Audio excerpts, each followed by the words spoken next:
She gasped. "What? You're recording our arguments now?" When she saw my phone during another screaming match, I said, "Just this one."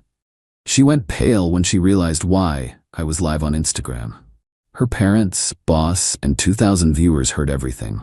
The comment section destroyed her. I, 28 male, guess I'm writing this because I need to process what just happened. 3 hours ago, my girlfriend Natalie, 26, had what would turn out to be her final meltdown at me. And this time, 2,000 people watched it happen. We've been together for 3 years, living together for 1. The first year was amazing. She was sweet, funny, caring. But something shifted after we moved in together. The mask started slipping, and I met the real Natalie. It started small. She'd criticize how I loaded the dishwasher. Then it was my clothes, my friends, my job. Everything I did was wrong. But the worst part? The screaming. God, the screaming. She'd go from zero to banshee over the smallest things. Left a cup on the counter? Screaming match. Came home 10 minutes late from work? Nuclear meltdown. I tried everything. Couples therapy. She quit after 2 sessions saying the therapist was biased against women. Individual therapy for myself, she called me weak.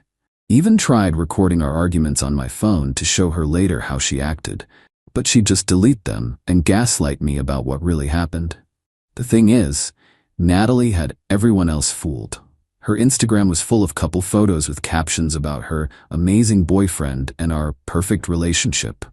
Her parents thought I was the luckiest guy alive. Her boss at the marketing firm loved her. She was their star employee. Meanwhile, I was walking on eggshells in my own home. Today was supposed to be chill. Saturday afternoon, I was on the couch scrolling through Instagram when I noticed something. Her company was tagged in a post about their upcoming charity gala. Her boss had commented. Her parents had liked it. That's when the terrible, wonderful idea hit me. 20 minutes later, Natalie came home from brunch with her friends. I knew what was coming. She always came back from seeing them in a mood, probably from comparing our life to whatever fantasy they were selling. "Why the hell is there a dish in the sink?" She slammed her purse down. "Here we go. I literally just finished eating 5 minutes ago, Nat." I was about to. "Don't Nat me. How many times do I have to tell you? I can't stand coming home to your mess. You're like a child." I stood up slowly, phone in hand. "You're right. This is a problem we need to address." She didn't notice me unlocking my phone, opening Instagram. "Finally, maybe you'll actually listen for once instead of being such a pathetic. Actually, why don't we talk about this properly?" I held my phone casually, like I was just fidgeting with it. Hit the live button. "Tell me what's really bothering you." The little red live indicator appeared. Viewers started trickling in. 10, 20, 50. "What's bothering me? You. You're what's bothering me. You're useless. I have to do everything around here. You can't even wash one dish without me having to nag you like your mother." 100 viewers. 200. The comments started. "Whoa, is this real? Girl needs to chill. Bro, run." "I washed all the dishes from breakfast, made you coffee before you left, and cleaned the bathroom. That's 1 fork from my lunch just now. Don't talk back to me." She stepped closer, finger jabbing at my chest. "You think you're so smart? You're nothing. You're lucky I even stay with you. No other woman would put up with your crap." 500 viewers. I angled the phone slightly, making sure her face was clearly visible. "What exactly is my crap, Natalie?" "Everything. Your stupid job that pays nothing, your loser friends, the way you dress like a teenager. I'm embarrassed to be seen with you." 1,000 viewers. The comments were flying. "This is abuse. OMG, I know her. She works at my company. Someone save this man." "Is that Natalie from Morrison Marketing?" That's when she noticed. Maybe it was how I was holding the phone, or maybe she caught sight of her reflection in the black TV screen. Her eyes went to my phone, and I saw the exact moment her brain registered what was happening. "What? You're recording our arguments now?" Her voice shot up another octave. "Just this one," I said calmly. Her face went from red to white in seconds. She lunged for my phone. "Give me that." I stepped back. "Why? You were just telling me how pathetic I am. Don't you stand by your words? Turn it off. Turn it off now." 1,500 viewers. Her parents just joined the live. El Mayo, her boss is watching. "Hi, Mrs. Davidson. Your daughter is psycho." "Is that, am I leave?" Her voice cracked. "Yep. Has been for the past 5 minutes. Your parents are watching. Your boss Michelle is here too. Oh, and about 1,100 of your closest Instagram followers. She stood frozen, mouth opening and closing like a fish. Then she did what Natalie always did when cornered. She tried to flip the script. Baby, we were just having a little disagreement. You know how stressed I've been with work and... A little disagreement? You just called me pathetic, useless, and an embarrassment. 2,000 viewers. The comment section was brutal. We all heard it, Natalie. Little disagreement, girl, bye. Her company should fire her. Imagine how she treats her coworkers. Team boyfriend. Someone call the police. Please, she whispered, tears starting. Please turn it off. We can talk about this privately. Like all our other private talks where you scream at me and then pretend it never happened? No thanks. I think having witnesses is helpful. I'm begging you. Funny how you're begging now. 5 minutes ago I was worthless, remember? Her phone started ringing. She looked at the screen and went even paler. It's my mom. Better answer it. She was shaking as she picked up. I could hear her mother's voice from across the room. Not the words, but the tone. Angry. Disappointed. Shocked. Mom, it's not. He set me up. He's been recording. No, that's not. Mom, please. I ended the live stream. 2,147 viewers. The last comment I saw was, justice served cold. Natalie was sobbing now, still on the phone with her mother. Her phone buzzed with another call. Michelle, her boss. She declined it.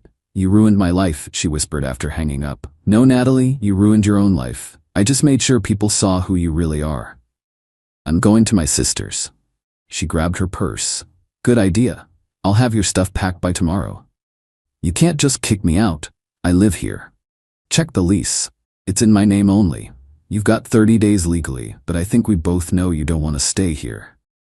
She stood there, mascara running, phone buzzing nonstop. For the first time in months, she had nothing to say.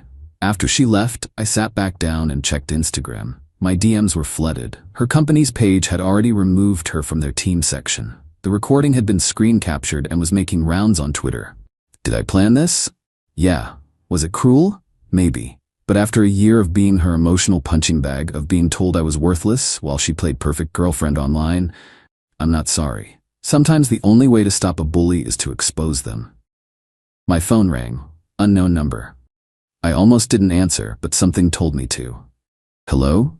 Hi, is this? From the Instagram. The woman's voice, nervous. Yes? I'm Natalie's coworker, Emma. I just wanted to say, we've all seen how she treats people. You're not the first person she's done this to. My boyfriend dated her in college, and she was the same way.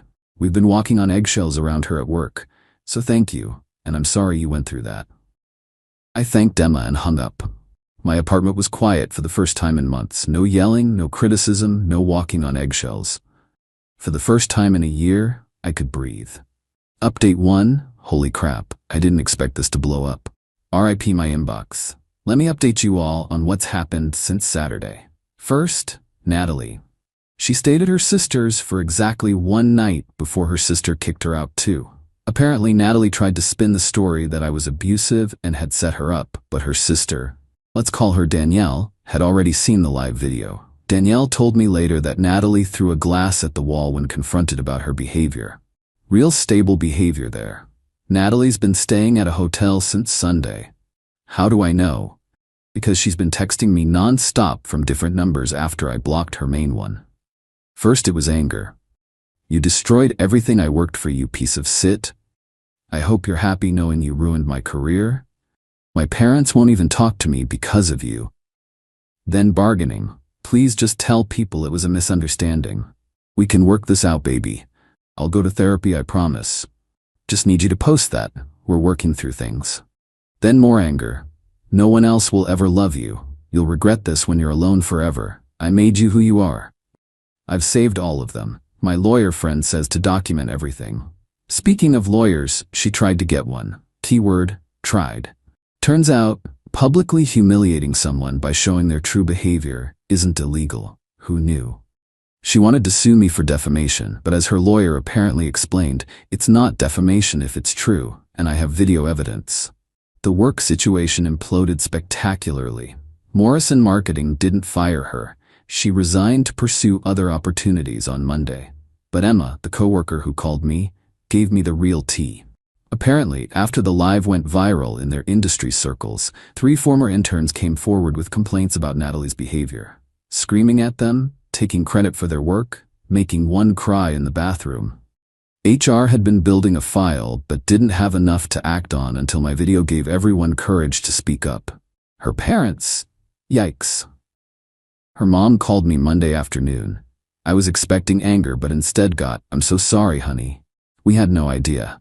She was always difficult at home too, but we thought she'd grown out of it. Her father and I, we enabled her, didn't we? We always made excuses. She's just passionate. She's a perfectionist. We failed her, and we failed you. I told her it wasn't their fault, but honestly, maybe it kind of was.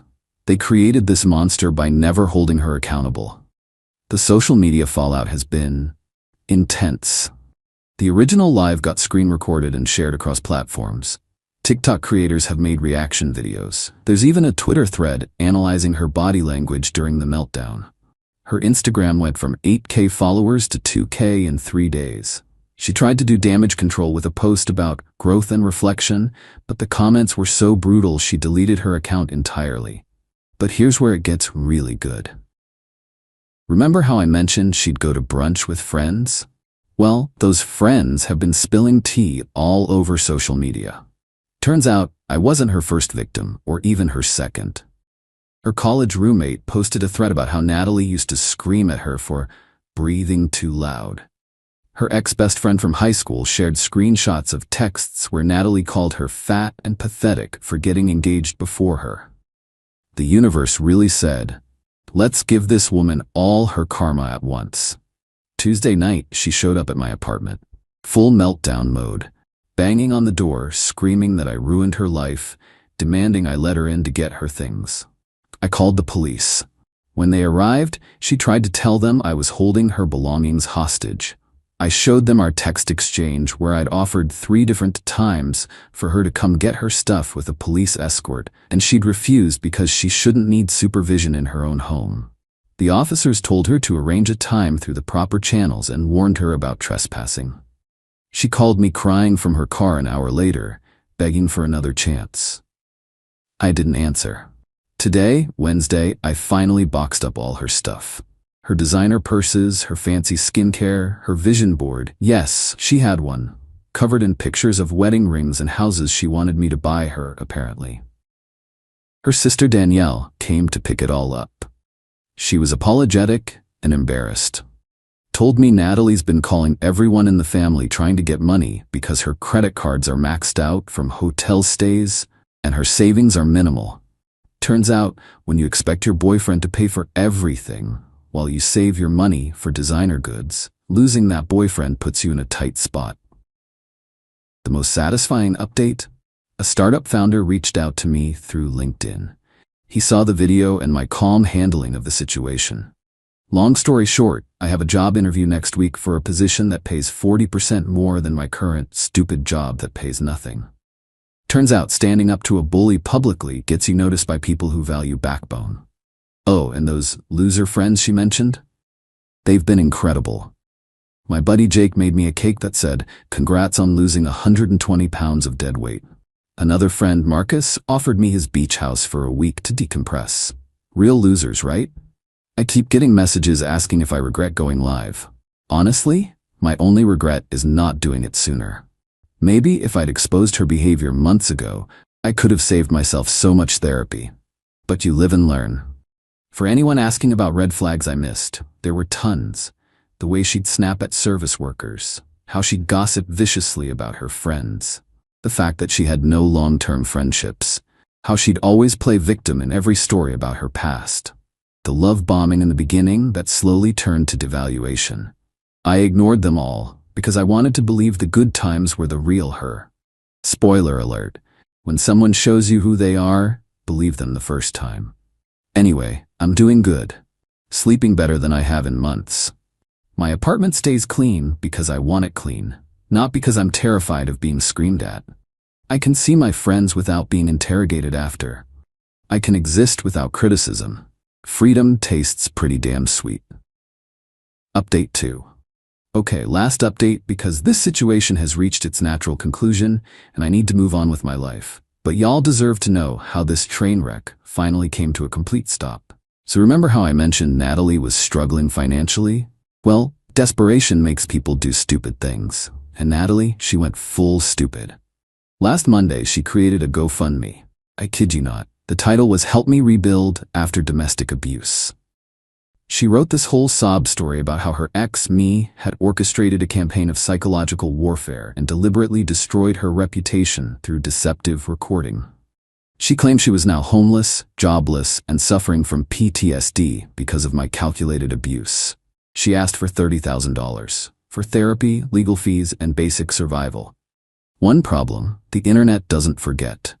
Within hours, people were posting the live video in the comments. The GoFundMe got mass reported and taken down within 18 hours, but not before screenshots went viral on Twitter with commentary like, "The audacity of this woman" and "gaslighting, expert level failed." But wait, it gets worse for her. She then tried to reinvent herself as a life coach specializing in toxic relationships. I'm not kidding. She made a new Instagram calling herself a survivor advocate and offering consultations for $200 an hour to help others escape narcissistic partners. The About section read, "Turned my trauma into triumph. Let me help you recognize the signs I missed." The internet's response was swift and brutal. Her first post got ratioed so hard she disabled comments. Someone made a TikTok comparing her coaching advice to her actual behavior in the video. It got 2 million views. She deleted the account after 48 hours. Then came the email to my workplace. My boss called me into his office last Thursday, looking concerned. Natalie had sent an email to HR claiming I was dangerous and had a history of recording women without consent. She attached a bunch of screenshots, conveniently edited to remove her parts of our text conversations, trying to make me look like a stalker. Fortunately, I'd already given HR a heads up after the video went viral. My company is pretty active on social media, and I wanted to be transparent. I showed them the full conversations, the police report from when she showed up at my apartment, and the cease and desist letter my lawyer had sent her the week before. HR's response? They flagged her email as harassment and informed building security. My boss actually laughed and said, "After seeing that video, I'm amazed you lasted as long as you did." Oh, and that job interview I mentioned? I got it. Starting next month, I'll be making more money than Natalie ever did at Morrison Marketing. The founder told me that my ability to stay calm under extreme pressure was exactly what they needed for their head of customer relations role. Turns out going viral for keeping your cool has career benefits. The last contact I had with Natalie was through her father. He called me Saturday to apologize again and let me know they're getting her into therapy. Real therapy, not whatever coaching she was trying to sell. He mentioned she's moved back home and is being required to get treatment if she wants their financial support.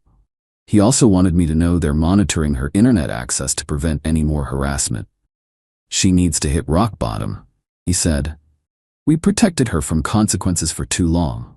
This is our fault too. I appreciated his honesty, told him I hoped she got help, but to please ensure she didn't contact me again. The aftermath has been weirdly positive for me. That coworker Emma? We've actually become friends, trauma bonding over surviving Hurricane Natalie. She introduced me to her friend group, and I'm slowly rebuilding my social life that had been destroyed by Natalie's jealousy. My ex-girlfriend from college reached out after seeing the video. Not to rekindle anything, but to say she was proud of me for standing up for myself. She told me she'd watched me slowly disappear into Natalie's shadow and had been worried, but didn't know how to help. I've started seeing a therapist to process everything. Turns out I've got some codependency issues to work through. Shocking, right? But for the first time in years, I'm actually optimistic about the future. To everyone who's asked, no, I don't regret going live. That moment of public accountability was the only thing that could have broken her hold. Not just on me, but on everyone she was manipulating. Sometimes the truth needs witnesses. For those in similar situations, document everything. Trust your gut. Don't let someone convince you that their abuse is your fault. And sometimes, when all else fails, let the world see who they really are. Bullies thrive in darkness. Shine a light. I'm closing this chapter now. Natalie is her parents' problem. Her reputation is her consequence. Her future is her responsibility. Me, I'm free. And that's all that matters. Thanks for following this wild ride, Reddit. I'm gonna go live my life now, peacefully, quietly, and without anyone screaming at me about dishes.